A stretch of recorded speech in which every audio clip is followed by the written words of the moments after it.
வணக்கம் ஃப்ரெண்ட்ஸ், நல்லா இருக்கீங்களா? வாழ்க்கையில் ஒரு விஷயத்தை கற்றுக்கிறதுக்கு நாம் எப்போதுமே குழந்தைகள் மாதிரி இருக்கணும். ஏன் தெரியுமா? குழந்தைகள் தான் எந்த ஒரு விஷயத்தை செய்யும்போது தடுமாறி விழுந்துட்டா எழுந்து நின்று கொஞ்ச நேரம் அழுதுட்டு திரும்பவும் அந்த விஷயத்தை கற்றுக்கிடுவாங்க. அது மாதிரி இருந்தோம்னா நம்மளோட அவமானங்கள், காயங்கள், வலிகள் எதுவுமே தெரியாமல் கண்டிப்பாக அந்த விஷயத்தை நம்ம முழுமையாக கற்றுக்கலாம். இது இன்றைக்கி தான் ஃப்ரெண்ட்ஸ். வாங்க வீடியோக்குள்ளே போகலாம். ஃப்ரெண்ட்ஸ், இன்றைக்கி நம்ம வீடியோவில் லட்டு எப்படி ஈஸியாக செய்யலாம் அப்படின்னு பார்ப்போமா. லட்டுனா எப்படிங்க ஈஸியாக செய்ய முடியும்? அதில் பூந்தி பொரிக்கணும், அந்த பூந்தி பக்குவம் சரியாக இருக்கணும், கம்பி பதம் அந்த பாகு கரெக்டாக காய்ச்சணும் அப்படின்லாம் நம்ம ரொம்ப யோசிப்போம். பட் இன்றைக்கி பூந்தியே பொரிக்காமல் நம்ம ரொம்ப ஈஸியாக நம்ம வீட்டிலையே எப்படி லட்டு செய்யலாம்னு பார்ப்போமா. செம டேஸ்ட்டாக இருக்குங்க. ஃபஸ்ட்டு நம்ம அதுக்கு கடலைப்பருப்பு எடுத்து நம்ம ஃபஸ்ட்டு ஊற வச்சுக்கணும். நான் இன்றைக்கி 1.5 கப் கடலைப்பருப்பு எடுத்திருக்கேன். அதை நல்லா 2 டைம் நல்லா கழுவி கட்டு நல்ல தண்ணி ஊற்றி 2 ஹவர்ஸ் நல்லா ஊற வச்சுருங்க. ஊற வச்சுட்டு தண்ணியை நல்லா வடித்து எடுத்துட்டு அதை மிக்சியில் போட்டு இந்த மாதிரி கொரப்பாக அரைச்சி வச்சுக்கிறதுங்க. தண்ணியே இருக்கக்கூடாது. அவ்வளோதான், நம்மளுக்கு பூந்திக்கு ரெடி. பூந்தி இல்லாமல் நம்ம லட்டு செய்கிறதுக்கான மாவு ரெடி ஆயிடுச்சு.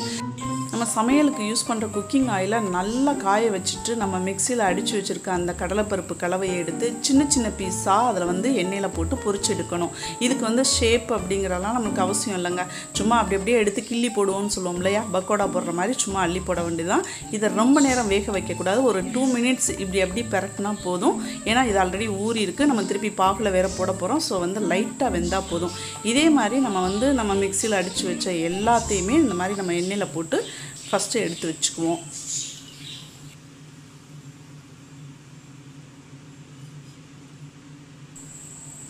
எல்லாத்தையும் இந்த மாதிரி போட்டு எடுத்துட்டு அதை நல்லா ஆறினோடனே அதை நல்லா மிக்சி கப்பில் சேர்த்து கரகரப்பாக ஒரு பவுடர் பதத்தில் அரைச்சி வச்சுக்கணும். ரொம்ப நைஸாக வேணாங்க, கரகரப்பாக இந்த மாதிரி அரைச்சி எடுத்து வச்சுக்கணும். அவ்வளோதான், நம்மளுக்கு பூந்தி ரெடி ஆகிடுச்சுங்க. இதுதாங்க நம்ம செய்ய போகிற லட்டோட பூந்தி.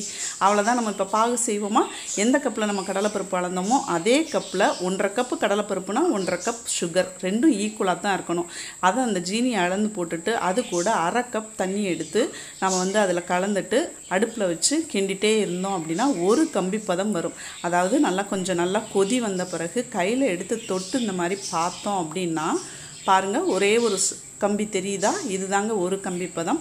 இது வந்துருச்சுன்னா ஓகே. இந்த சமயத்தில் நல்லா நம்ம ஏலக்காய் பொடி, அதுக்கப்புறம் குங்குமப்பூ போடணும்னு நினைக்கிறவங்க குங்குமம் போட்டுக்கலாம். நான் ஏலக்காய் பொடியும் கலருக்காக நம்ம ஒரு ஆரஞ்சு கலர் இல்லை எல்லோ கலர், பட் இது மோத்திச்சூர் லட்டுங்கிறனால ஆரஞ்சு கலர். அப்படி இருந்தால் தானே நம்ம அதை நம்புவோம். இதே பச்சை கலரில் போட்டோம்னா நம்ம பூந்தின்னு சொல்ல மாட்டோம், சாரி லட்டுன்னு சொல்ல மாட்டோம். ஓகேயா? ஸோ ஆரஞ்சு இல்லாட்டி எல்லோ கலர் போடலாம். அப்போ தான் நம்மளுக்கு லட்டு அது. ஓகே ஃப்ரெண்ட்ஸ், நான் கலர் பொடி போட்டுட்டு அடுப்பை ஸ்டவ்வை அமர்த்திட்டேன். அவ்வளோதான், இந்த பாகு ரெடி. நம்ம மிக்சியில் போட்டு பொடிச்சு வச்சுருக்கோம் இல்லையா, அதை எடுத்து அப்படியே இந்த பாகில் நம்ம கொட்டி கிளறிடணும். நல்லா எல்லாமே ஒன்றா மிங்கிள் ஆகிற மாதிரி நல்லா கிளறிடுங்க. அந்த பாகும் அந்த பவுடரும் நல்லா மிங்கிள் ஆகிற மாதிரி கலந்து விட்டுறணும்.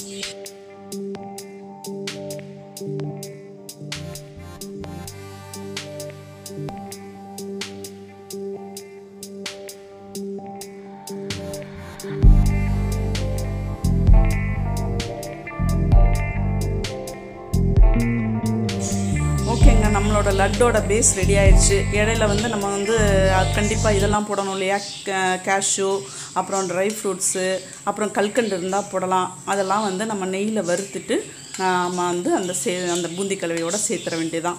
முந்திரி பருப்பு எப்போதுமே நெய்யில் போட்டு கொஞ்சம் செவந்த மாதிரி எடுக்கணும்.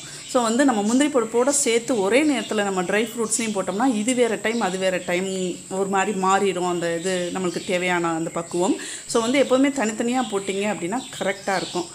அடுத்து நமக்கு ட்ரை ஃப்ரூட்ஸ் போட்டுட்டு அதையும் நல்லா நெய்யில் வறுத்துட்டு அதையும் எடுத்து அந்த பூந்தி கலவையில் கொட்டிட வேண்டியதான்.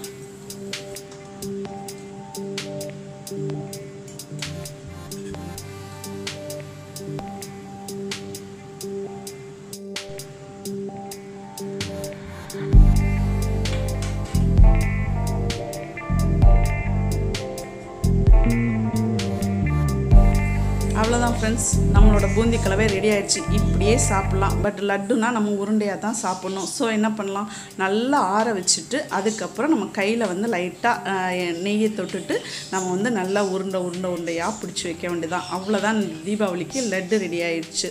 ரொம்ப ஈஸியாக முடிச்சிடலாம் ஃப்ரெண்ட். கரெக்டாக பிடிக்கும்போது பார்த்தீங்கன்னா ஒரு கேஷ்யூ ஒரு ட்ரை ஃப்ரூட் இருக்க மாதிரி பிடிச்சிருக்கீங்கிறீங்களா, அப்போ தானங்க பார்க்க அழகாக இருக்கும். ஓகே ஃப்ரெண்ட்ஸ், நீங்களும் உங்கள் வீட்டில் இந்த மாதிரி ஈஸியாக லட்டு செஞ்சு தீபாவளியை ஜாலியாக சந்தோஷமாக கொண்டாடுங்க ஃப்ரெண்ட்ஸ். தேங்க்யூ.